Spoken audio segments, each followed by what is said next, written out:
My name's Dr. Galli. I'm a mental performance consultant for US Speed Skating, and I've been with the group since fall of 2016.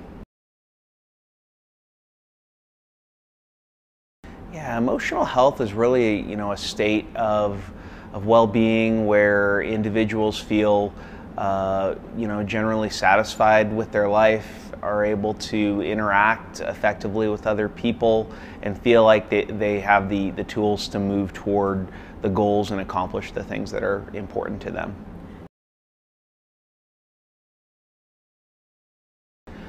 I would say that what we would tend to see in a lot of elite athletes is, in many cases, they're fairly emotionally healthy.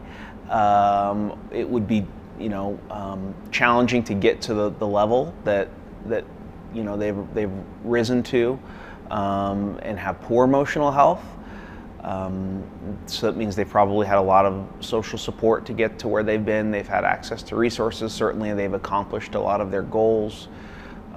So, in many cases, athletes are very emotionally healthy. Yeah, so some things that you might want to look for if you're interested in emotional health is, how much worry an athlete seems to be giving off. Is it an appropriate amount of worry? Because we all have worries. Do their states of sadness or being down, are those lasting, or again, are they more typical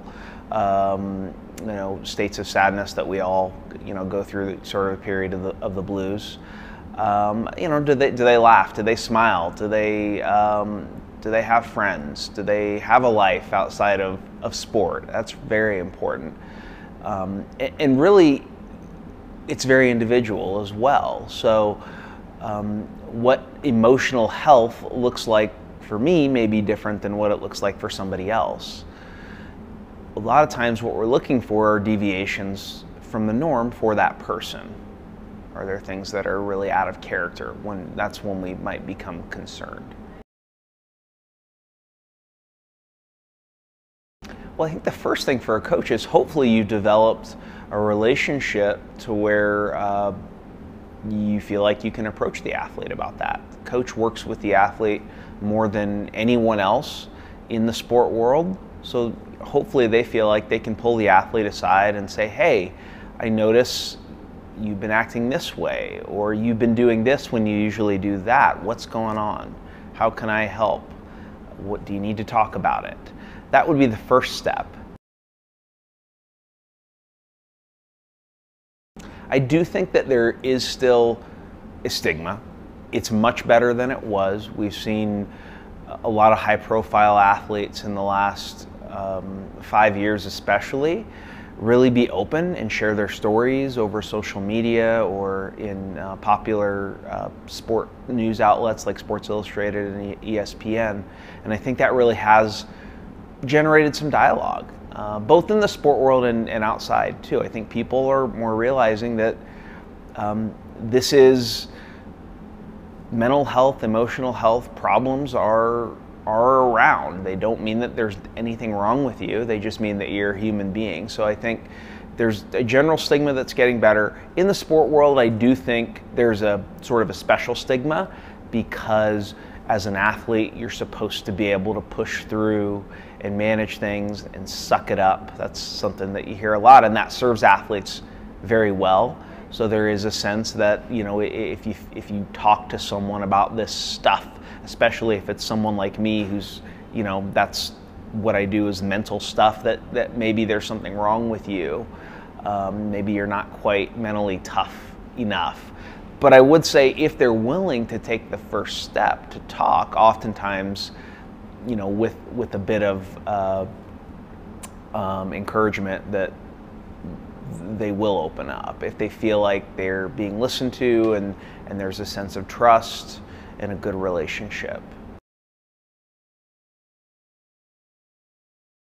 Yeah, so practices for developing good emotional health, I think it starts with the very basics, making sure that you're taking care of your sleep, making sure that you're eating well, making sure that you're exercising, which usually isn't much of a problem for speed skaters.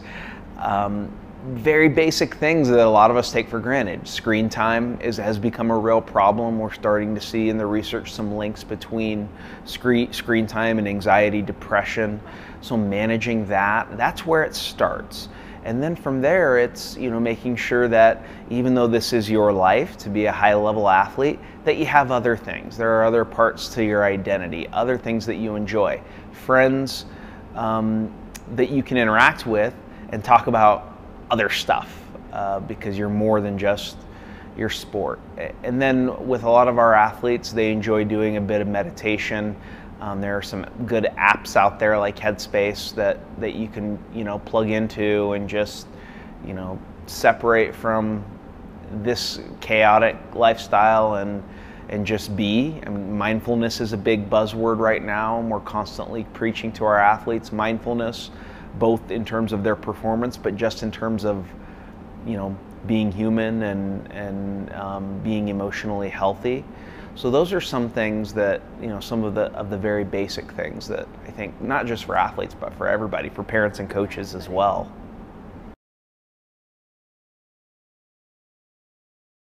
You know, I go back to something I said a bit ago about being able to recognize the differences in somebody. You know, how is this person behaving differently than what's typical for them? And I think maybe we can do that for ourselves. Self-awareness is obviously going to be very important to be able to recognize that there could be something going on.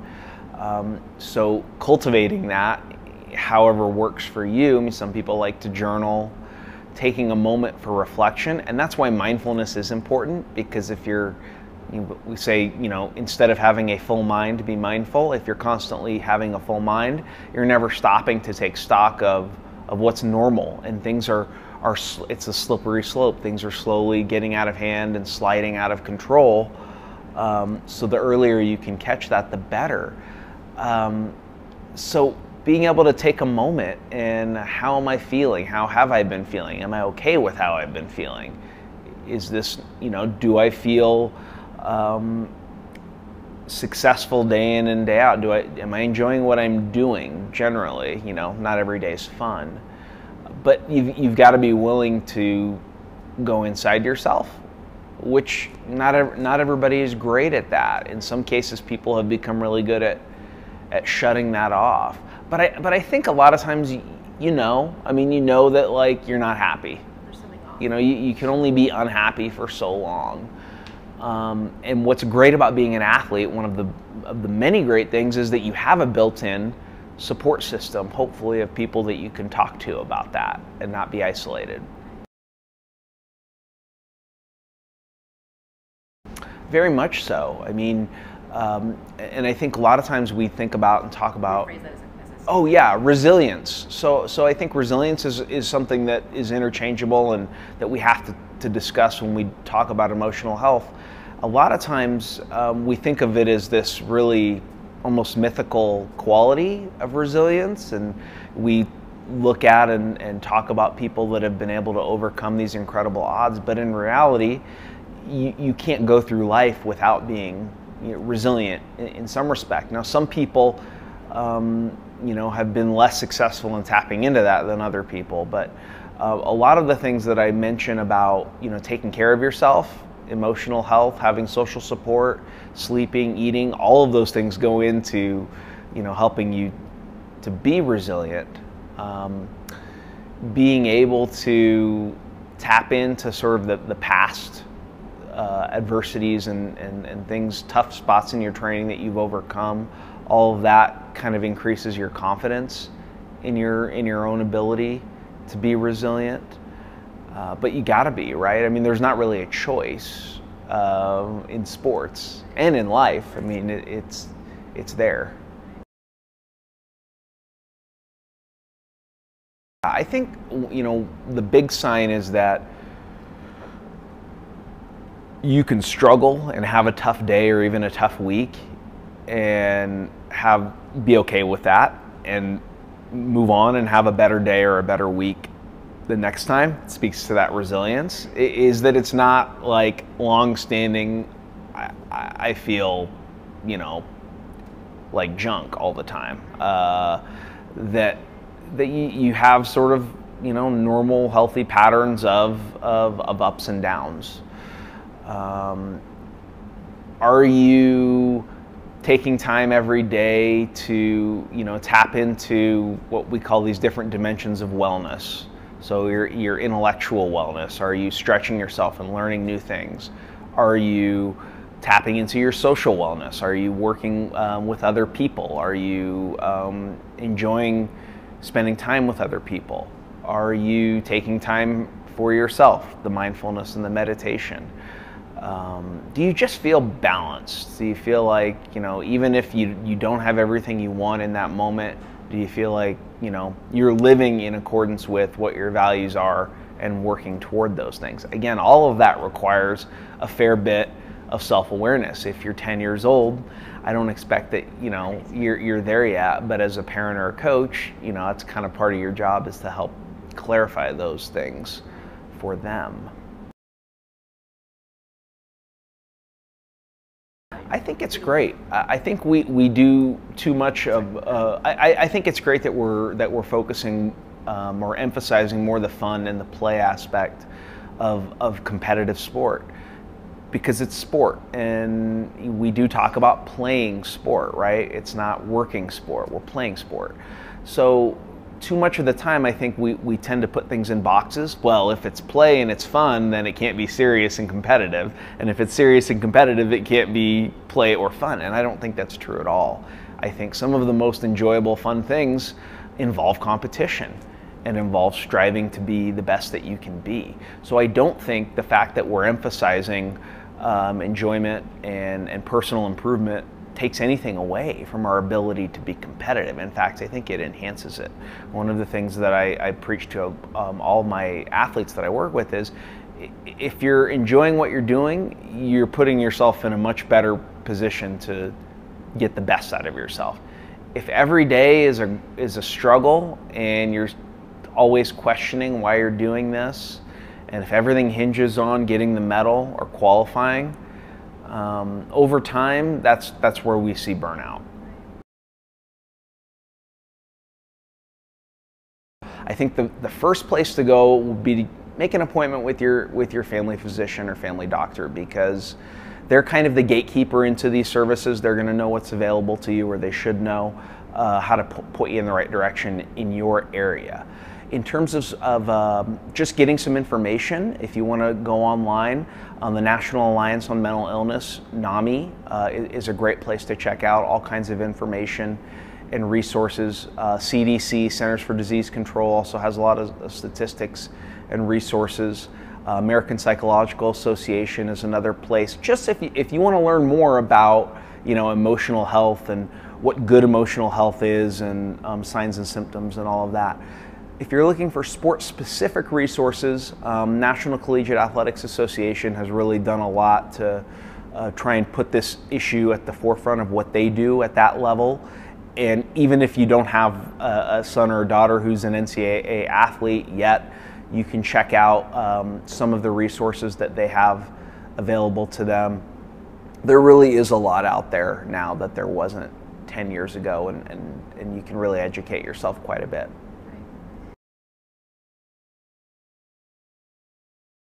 Yeah, so in working with the national team, I was hired really to work with them and with the coaches on the mental aspects of performance, which is what I spend the majority of my time doing. But I will get a fair share of athletes come and want to talk about other things that more indirectly affect their performance, but more importantly, affect their emotional health and their well-being, which to me is primary, because they can't perform well if they're not emotionally well. And a lot of it does stem from fear of failure, expectations. A lot of them are managing a lot. They're having to work full-time and still train, and just the life balance. A lot of athletes, we do have social relationship issues that will come out, and at times I'm able to talk to them and just kind of be a sounding board for them, and give them my take.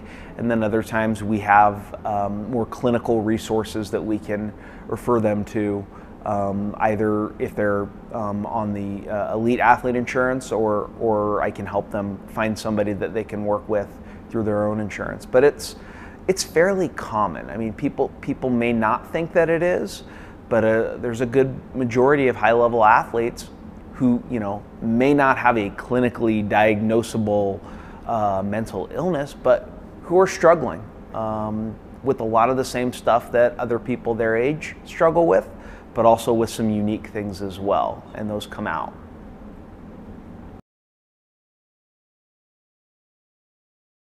So when we're talking about emotional health, we're really talking about people who are able to live their lives effectively. We all want our athletes, our coaches, to perform to the best of their ability. But before they can do that, they've got to make sure that they're taking care of themselves, and that they're living a life that's in some way balanced. And balance looks differently for a high-level athlete, I realize that.